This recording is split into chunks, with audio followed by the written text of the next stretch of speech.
everywhere. Alright guys, like you said, my name's Mr. Gordon. I introduced myself to you guys, but if you either don't remember or you weren't here, that's me.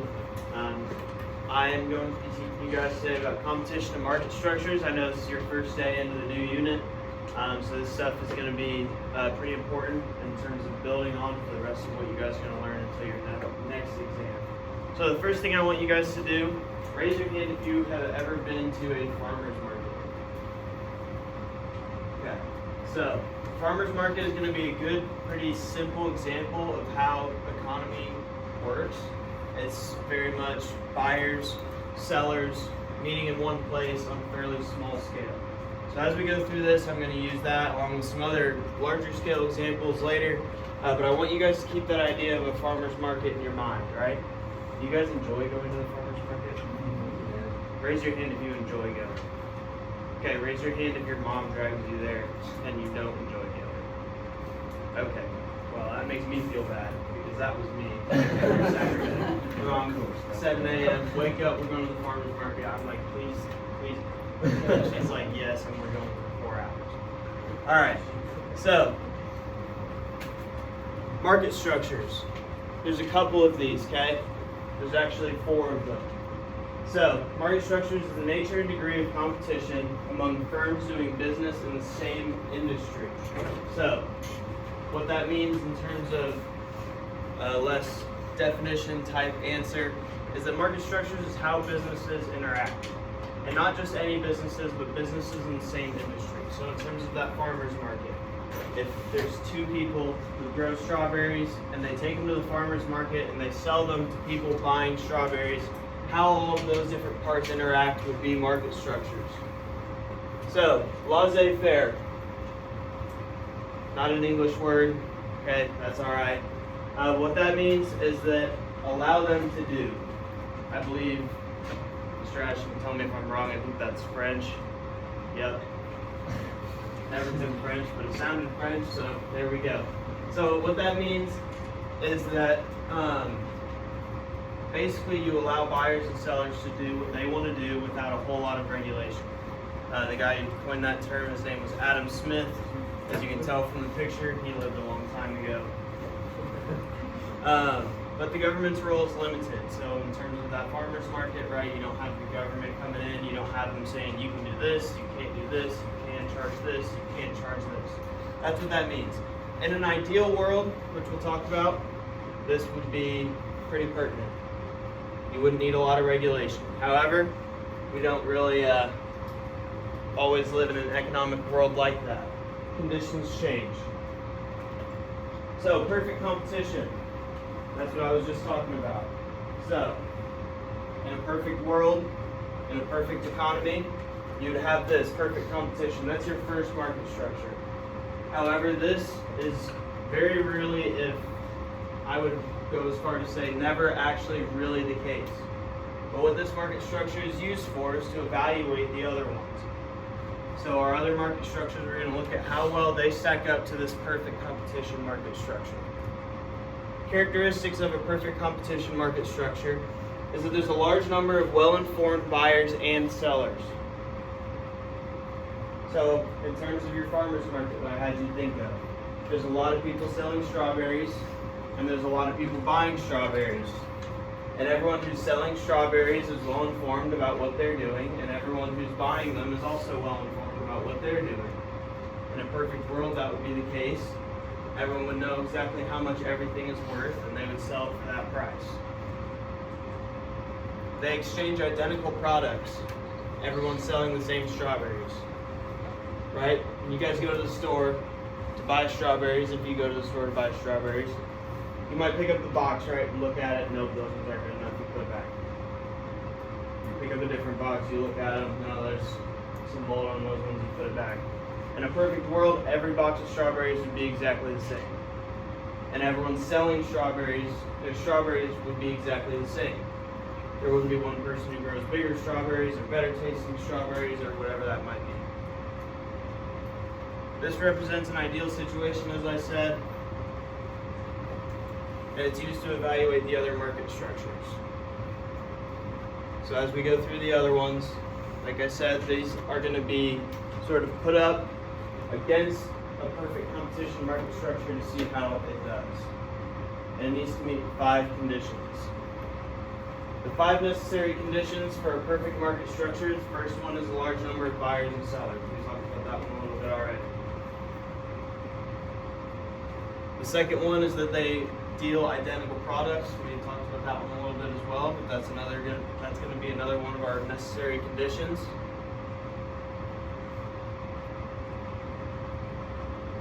And each buyer and seller acts independently.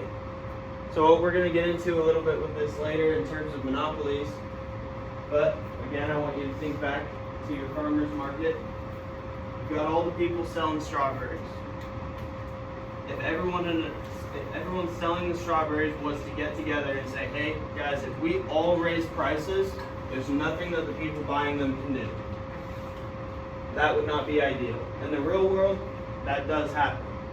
But in terms of a perfect market structure, every seller would act independently. On the flip side of that, if everyone buying strawberries said, hey, we're paying too much for strawberries. We're going to get together and we're not going to buy strawberries until they lower the prices. That also happens in the real world, but in an ideal world, each buyer would act all by themselves. Buyers and sellers are well informed about products and prices. Everyone buying strawberries knows how much they're worth. Everyone's selling them sells them for that price. In an ideal world, this would be the case. Not always the case. But that's the standard. And buyers and sellers are free to enter in or out of business. So, again, I'll use our strawberries. If someone new to start growing strawberries, say somebody was growing corn, they're like, man, don't want to grow corn anymore, I want to grow strawberries. Strawberries are red, they're fun, make smoothies. I want to start selling strawberries. They could start selling strawberries. And they could just jump into the market. And there would be nothing stopping them from doing that. And if on the flip side somebody said, you know what, I want to stop growing strawberries and I want to start selling corn. Corn's used for all kinds of stuff. They would be able to do that. They'd be able to leave the market, no consequences. And buyers, if somebody said, you know what, I don't really like grapes anymore, I'd rather have strawberries, they could jump right in, start buying strawberries, and they would be just as informed as everybody else. Profit maximization. So market supply and demand set the equilibrium price. Have you ever heard that word equilibrium before? Yeah, can somebody tell me what it means?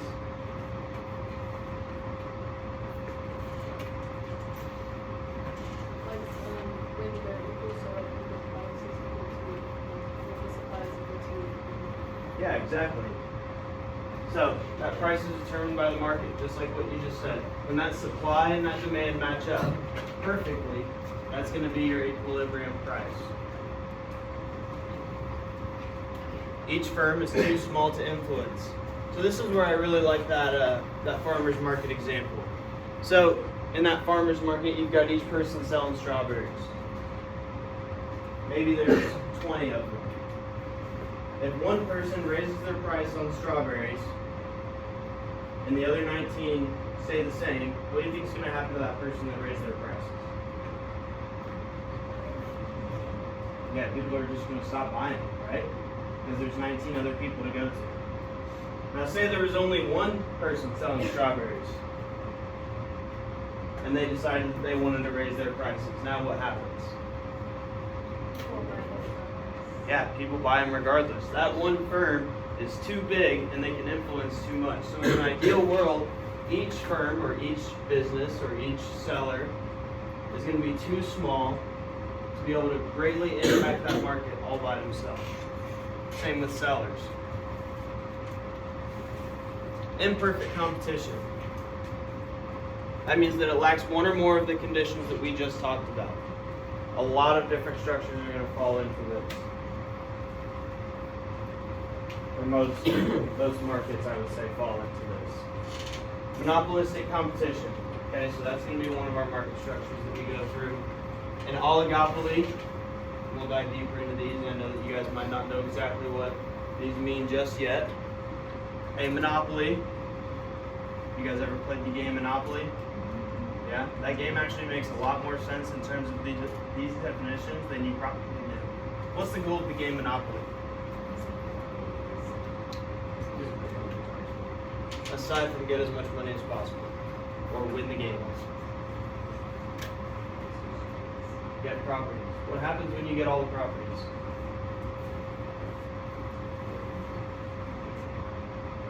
Yeah, you have a monopoly. People are forced to pay you. So in terms of I didn't realize this until I was much older. The game Monopoly is actually like, when you think about the concepts of a monopoly, which we'll talk about, very accurate name for that. Less competition. So there's less people selling strawberries. Less people buying strawberries. Each firm has more power than what they maybe should. Higher prices. How would that lead to higher prices? What did we talk about before? Exactly. And there's fewer products offered. So if there's less people selling strawberries, there's less strawberries, right? And you guys have studied supply and demand. What happens when there's less strawberries?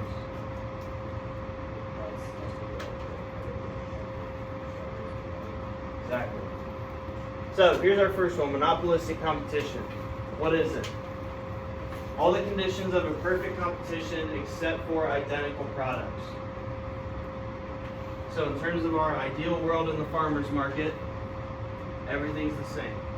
Except I sell super good strawberries and Mr. Ashton's strawberries are not good. So what happens in that case? Right, you buy my strawberries, not his.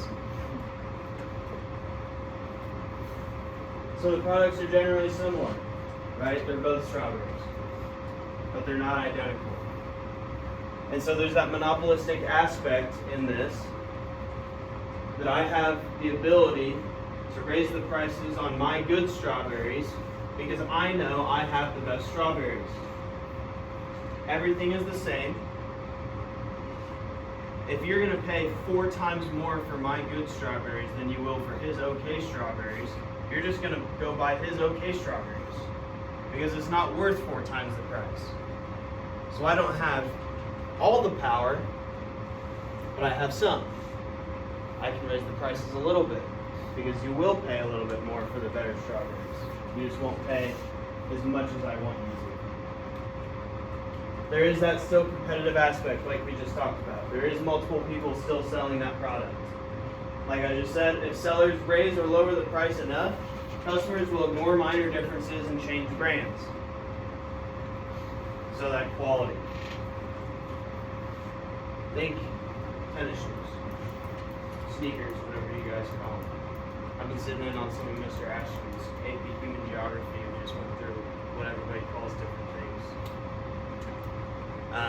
That was really interesting. I've never called anyone tennis shoes. I don't know what you guys call them. But anyway, if Nike said, all right, every pair of shoes is going to cost $500 now. Are Nike shoes really worth paying $500 for every pair of shoes, or are you just going to go buy a different pair of shoes? Probably just going to go buy a different pair of shoes.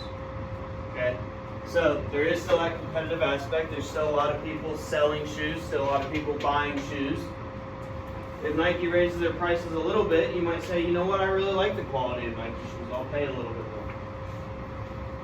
But they don't have all the power. They can't raise it as far as they want because you will just change brands. Product differentiation. Real or perceived differences between competing products. That's that quality that we talked about. If we're both selling strawberries, maybe my strawberries really are better. Maybe I just say that they're better to try to sell more. And non-price competition. Point out products' differences advertising, giveaways, and promotions. So say I put a sign up in front of my strawberry stand and I say the best strawberries in Frankton. It's not my choice, right? But I'm saying that they are because I'm trying to sell more. I'm advertising. And that monopolistic competition, this kind of stuff is what would give you an edge. Because there's not a lot of room to work with, right? We said the only difference is in that quality, that maybe the strawberries are of different qualities. So the only advantage or disadvantage that somebody has is that small little window of where they can raise their prices up and down without completely losing their customers. So this kind of stuff becomes very important. And that is to convince uniqueness. Right? I won't just keep beating you guys with this, but if you're all selling the same thing, and you need to differentiate yourself, if you need to set yourself apart, and you can't raise or lower the prices super far, because if you raise them super far, you lose customers, and if you lower them too much, then you go out of business. The only option you have at that point is advertising, trying to convince other people that your product is different and that it's better. So now an oligopoly. And if you guys want to try to say that word, I promise you it's a really fun word to say. Oligopoly. When I was preparing for this, I sat on my couch and I just kept saying oligopoly. That's so much fun. What is it? Market structure in which few very large sellers dominate the industry. Anyone able to think of an example of this? Amazon? Yeah. In terms of our strawberries, what would this look like?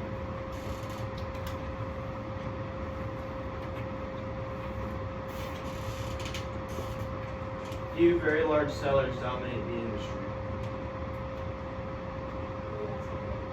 Yeah, like it. Okay, Kroger. Yeah. Okay, you have like say like you want to make 3 and you go on strawberry, but you can only do a person that comes multiple different farms, so that they're selling more strawberries compared to every individual farm in the same industry. Exactly. This happens a lot maybe with, if you want to think about meat prices. The ginormous farms that have all kinds of animals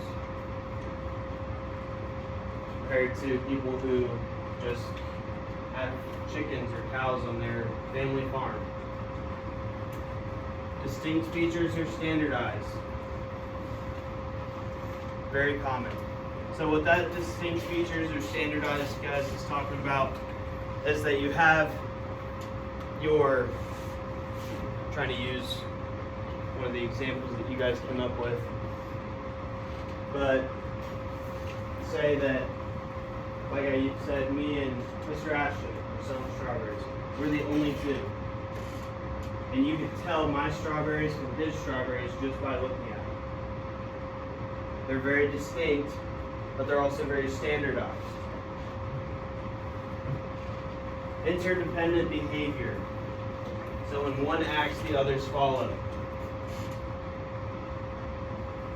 If Kroger and Walmart are both selling, I'm sure you guys are sick of strawberries, let's go to bananas.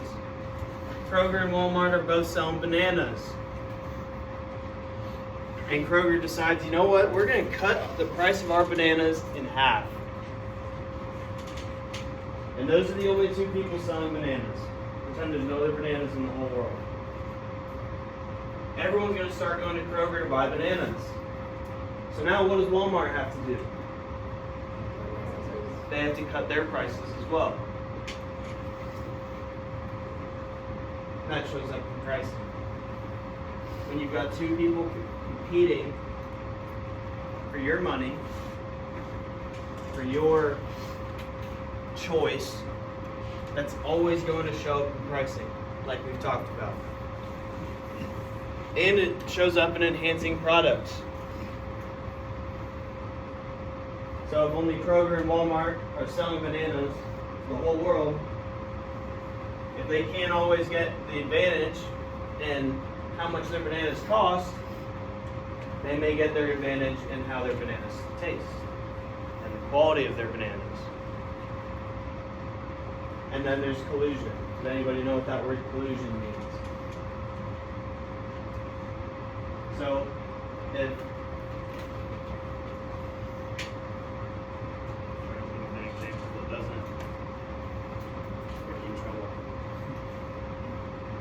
I was going to use two people cheating on an exam, but I don't think that Mr. Ashton would like that very much.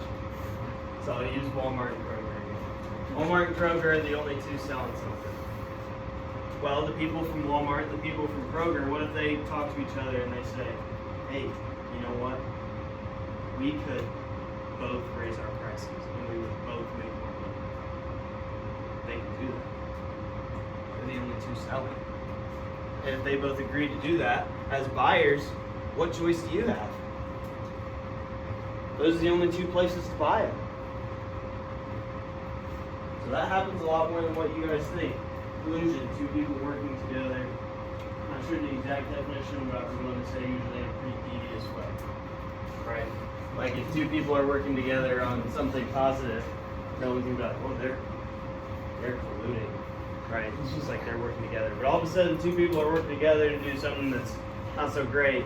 That's when people start using that word collusion. So, this could sometimes be in a positive way. If both people came together and said, hey, we need to raise the quality of our bananas. Like, our bananas just don't taste good. We both know that. We need to be better.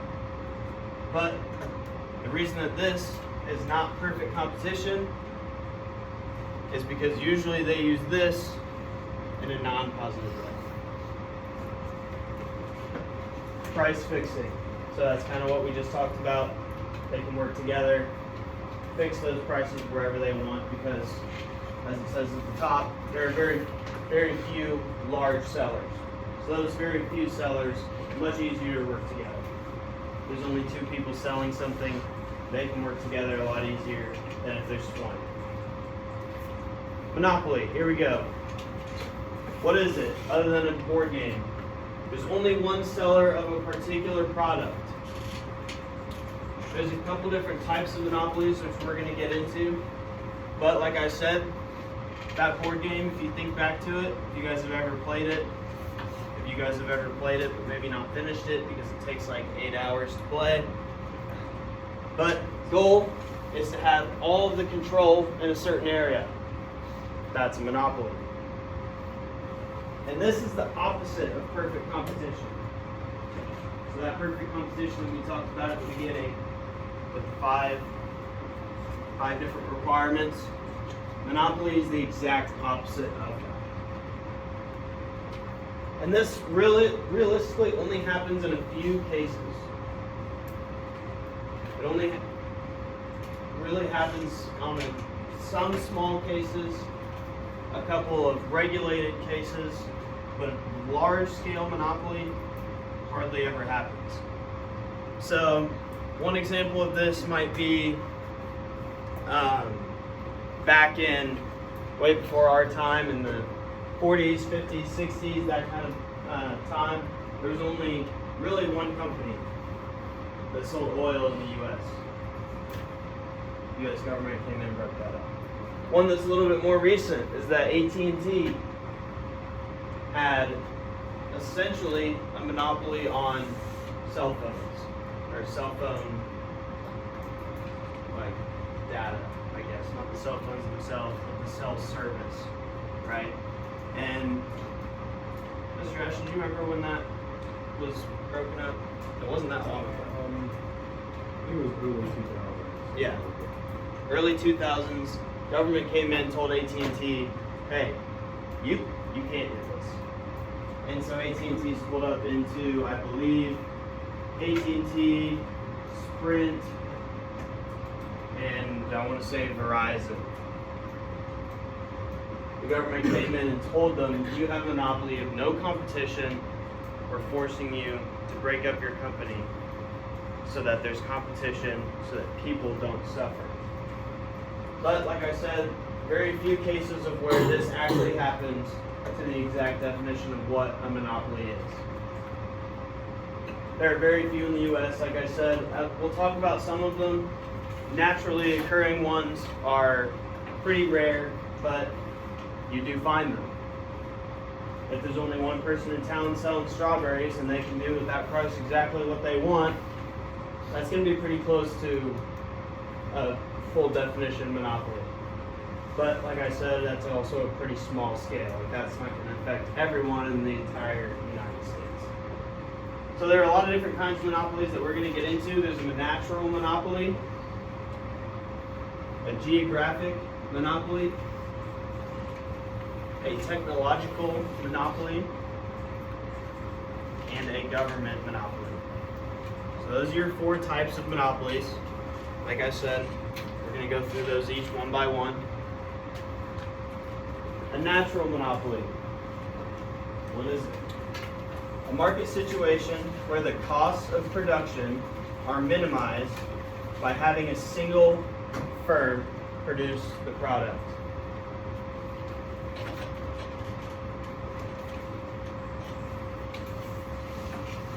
So they provide services more cheaply.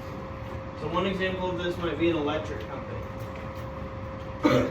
In this case, the monopoly is actually probably going to help you guys, help us as consumers. If there were 4 different places,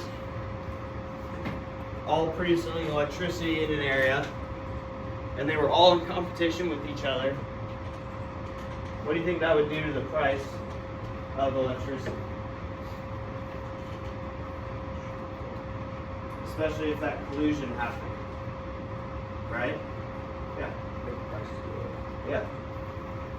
Now, electricity is a little bit of a special case because you do have the government regulating that sort of thing. That tends to happen with these natural monopolies.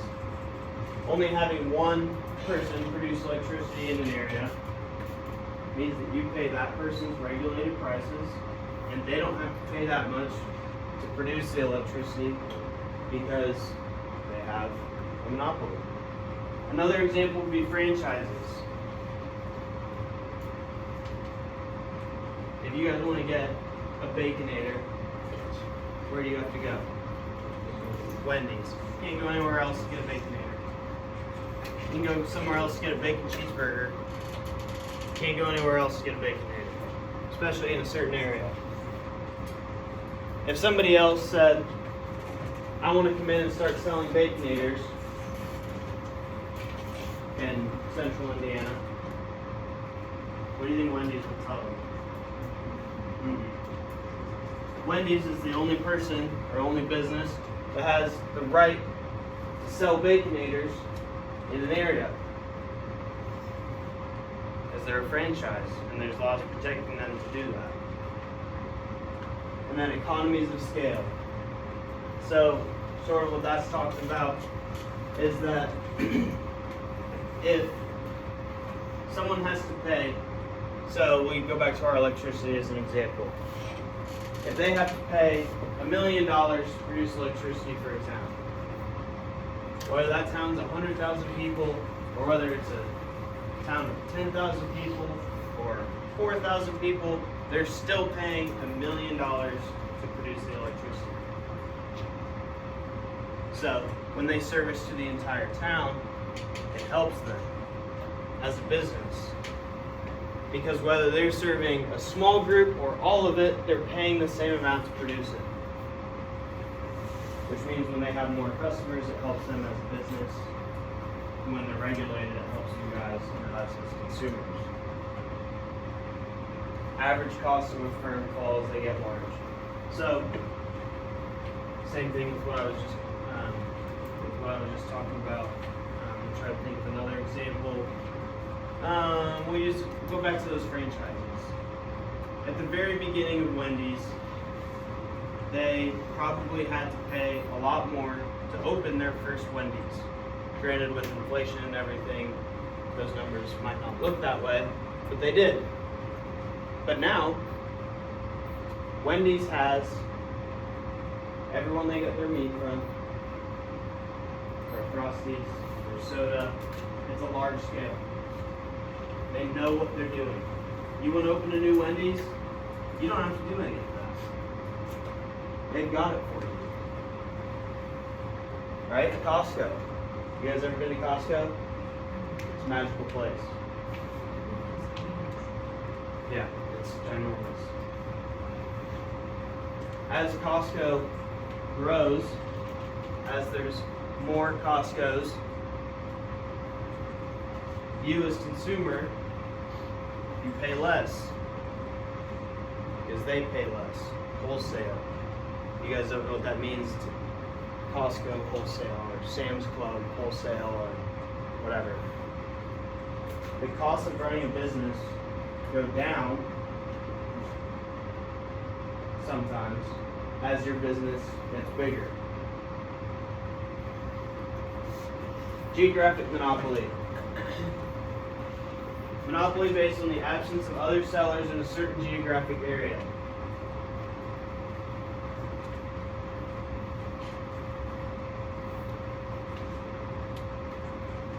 Really good example of this is gas stations. How many gas stations are there in Frankton? One. That's a franchise gas station, so they can't exactly do whatever they want.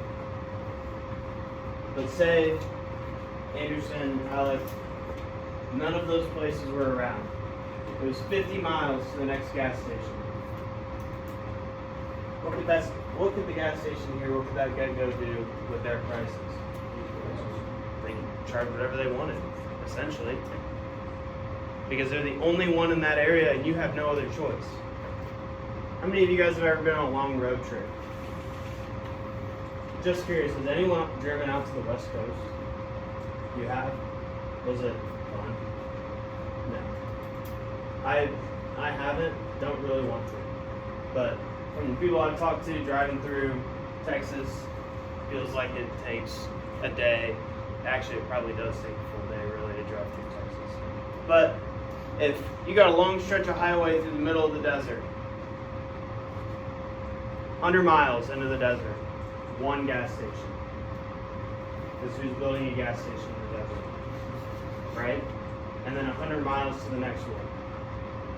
What's that gas station going to do to their prices? They're going to jack them up. Because they're the only place selling gas. And if you need gas, you have no choice but to pay their prices because they are the only ones in that area.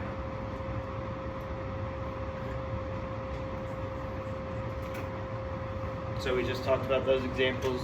Can you guys think of any other examples of what this might look like?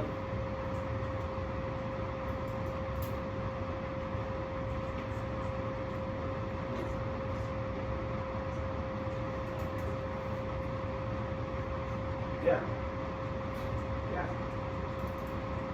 Technological monopoly. Base ownership or control of a manufacturing method, process, or scientific advancements. If you want an iPhone, you have to buy it from Apple. Their patents have run out on smartphones. That's why we start to see the emergence of Android, Samsung phones, that sort of thing. How many of you guys have ever used one of those cameras where you click, you roll the thing, you take a picture, it makes a fun sound, then you have to take it to like CVS and get the picture printed? Yeah, Kodak cameras. Yeah, disposable cameras. So, when that first came out, that film that's put on those, inside of those cameras, was owned by Kodak. The patent was. What that did was, if you wanted a film or a disposable camera, you had only one place to buy it. Because their patent didn't allow anybody else to sell it. Other people can make the cameras themselves. The camera didn't do you any good if you didn't have the film to put your pictures on. Kodak jacked up their prices. And they could, because they had the exclusive rights. When another company tried to do it, they sued them for patent fraud, I believe it's called, and they won. And they can do that. Same thing with copyrights. So, those technological monopolies eventually will fade. How many of you guys still use a Kodak camera on your daily basis? Probably not many, right? The emergence of smartphones, the emergence of digital cameras, SD cards, those made their technological monopoly more or less obsolete. Patents also eventually run out, but Kodak actually did a really good job of renewing them and coming up with new ones that allowed them to have the technological monopoly on cameras, on photos, for the better part of almost 40 years. Made them a very, very profitable company. But technology advances. Technological monopolies tend to fade as technology advances because it's really hard to keep up. And then a government monopoly. Monopoly owned and operated by the government. So earlier I was talking about a natural monopoly with electricity.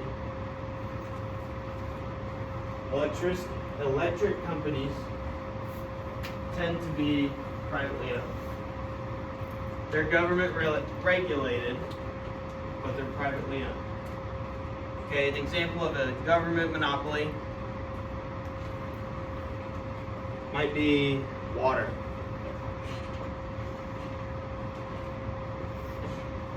Mr. Ash can tell me if I'm wrong, but I believe water is owned by the government.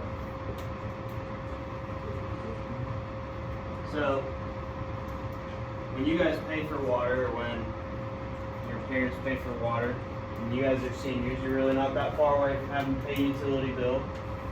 I promise you, it's not as much fun as you might think. When you pay for water, you pay what the government says you have to pay. Therefore, that's a monopoly. Now, as consumers, that does help you, sometimes more than it hurts you. But regardless, it is still a monopoly. And it is found at all three levels of our government. Are you guys taking government right now? No? Yes. Yes. Some of you yes, some of you no. Is it a 1-on-1, one semester of each? Okay. Yeah, that's how we work. With one semester of government, one of economics. But regardless, national, state, local government. National government of the United States. State government, Indiana government. Local government, Franklin's government. City taxes, city utilities, that sort of thing. Only products and services. Water, weapons. Government has a monopoly on who can buy certain weapons. Okay? So, how much time do I have? 5 minutes. Okay.